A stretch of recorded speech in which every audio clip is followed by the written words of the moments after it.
நான் லைப்ரரியன். இந்த ஸ்கூல்ல வந்து நமக்கு எல்லா கேஜி பசங்கள்ல இருந்து 10th பசங்க வரைக்கும் எல்லா வகையான புக்ஸும் இங்க இருக்கு. சப்ஜெக்ட் புக்ஸும் இருக்கு, சப்ஜெக்ட் இல்லாத எக்ஸ்ட்ரா நாலேஜ் புக்ஸும் இருக்கு. ஹிந்தி, இங்கிலீஷ், தமிழ்னு ட்ரை லாங்குவேஜ் புக்ஸும் இங்க இருக்கு. இப்போ கேஜி பசங்களுக்கு பிக்சர் ஓரியன்ட் புக்ஸ் கூட இருக்கு. நம்ம கேஜி பசங்களை லைப்ரரி அலோவ் பண்றது இல்ல, ஆனா டீச்சர்ஸ் வந்து இங்க இருந்து புக்ஸ் எடுத்துட்டு போய் அங்க சொல்லி கொடுப்பாங்க, எல்லாம் செய்வாங்க. கிரேட் 1 to 5 வந்து இங்க வீக்லி 2 days வந்து லைப்ரரி பீரியட் உண்டு. நமக்கு கிளாஸ் அந்த 8 பீரியட்ஸ்லேயே ஒரு பீரியட் வந்து கம்பல்சரியா லைப்ரரி வரணும் அப்படிங்கிற மாதிரி லைப்ரரி பீரியட் அலாட் பண்ணியிருக்கோம். இவங்க வந்து ஸ்டோரி புக்ஸ்ல இருந்து என்சைக்ளோபீடியால இருந்து எல்லாமே படிப்பாங்க. சில நேரத்தில் சப்ஜெக்ட் புக்ஸும் கேட்பாங்க, அதை டிஸ்கஸ் பண்ணுவாங்க. அப்போ நாங்களும் சொல்லி கொடுப்போம். 6th to 9th பசங்களுக்கு வந்து வீக்லி 3 days வரும். 3 days வந்துட்டு அவங்க படிப்பாங்க. அது இல்லாம 9th 10th பசங்க சப்ஜெக்ட் பீரியட் இல்லாம எக்ஸ்ட்ராவும் வருவாங்க. பிடி பீரியட் லெசர் டைம்ல கூட வந்து பார்ப்பாங்க, புக்ஸ் எடுத்துட்டு போவாங்க. பசங்களுக்கு இங்கிலீஷ் நாலேஜ்க்காக இங்கிலீஷ் மேகசின்ஸும் வச்சிருக்கோம். அதோட சின்ன பசங்களுக்கு தமிழ் மேகசின்ஸ், கிட்ஸ் மேகசின்ஸ் கூட இருக்கு.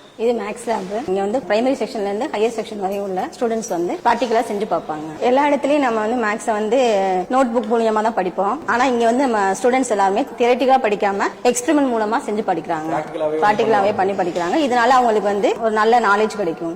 கிராஃப் நோட் யூஸ் பண்ணி நம்ம வந்து டாட் பண்ணுவோம். ஆனா இப்ப இங்க என்ன பண்ணுவோம்னா, இப்ப 1,0 சொல்லும் போது ஸ்டூடெண்ட்ஸ் வந்து இப்ப 1, x point is 1 and y point is 0 போது இதுல மேட்ச் பண்ணி பார்த்துட்டு இப்போ இந்த இடத்துல தான் பாயிண்ட் வரும் அப்படிங்கறத அவங்க ஈஸியா அண்டர்ஸ்டாண்ட் பண்ணிக்குவாங்க. சோ அவங்க மேனுவலா பார்க்கும்போது அவங்களால இதை ஈஸியா அண்டர்ஸ்டாண்ட் பண்ணிக்க முடியும். சோ நம்ம நோட்டே தேவையில்லை, அவங்க அந்த பாக்குற இதை வச்சு அவங்க ஈஸியா கண்டுபிடிச்சிடுவாங்க. சோ நம்ம இந்த மாதிரி மேக்ஸ் லேப்ல திங்ஸ் யூஸ் பண்ணி செய்யும் போது பசங்களுக்கு ஈஸியா அண்டர்ஸ்டாண்ட் வரும். தியரிட்டிக்கலா இல்லாம பிராக்டிகலா செஞ்சு பார்க்கறதுனால அவங்க ஈஸியா அண்டர்ஸ்டாண்ட் பண்ணிக்குவாங்க. இதே மேத்தமெட்டிக்ஸ் ஃபார்முலாஸ் எல்லாம் நம்ம வந்து போர்டில் எழுதி போட்டு சொல்லி கொடுக்கறத விட அதே வந்து நம்ம எக்ஸ்பெரிமெண்டா செஞ்சு காட்டும் போது அவங்களுக்கு ஈஸியா மெமரி ஆகும். இது வந்து காம்போசிட் லேப். ஸ்டூடெண்ட்ஸ் வந்துட்டு கிரேட் 1ல இருந்து 10th ஸ்டாண்டர்ட் ஸ்டூடெண்ட்ஸ் வரைக்குமே இங்க நிறைய பிராக்டிகல் எக்ஸ்பெரிமெண்ட்ஸ் வந்து கண்டக்ட் பண்ணுவோம். சோ இங்க வந்துட்டு பிசிக்ஸ், கெமிஸ்ட்ரி, பயாலஜி எக்ஸ்பெரிமெண்ட்ஸ் எல்லாமே வந்து இங்க தான் நம்ம வந்து கண்டக்ட் பண்ணுவோம். சோ ஸ்டூடெண்ட்ஸ் வந்து ஃபர்ஸ்ட் ஸ்டாண்டர்ட்ல இருந்தே நம்ம லேப் பிராக்டிகல்ஸ்க்கெல்லாம் இங்க அழைச்சிட்டு வரனால அவங்களோட நாலேஜ் வந்து இம்ப்ரூவ் ஆகுது. ஹையர் கிளாஸஸ் நம்ம போறப்போ அவங்களுக்கு வந்துட்டு ரொம்ப ஈஸியா பெட்டரா ஃபீல் பண்ணுவாங்க.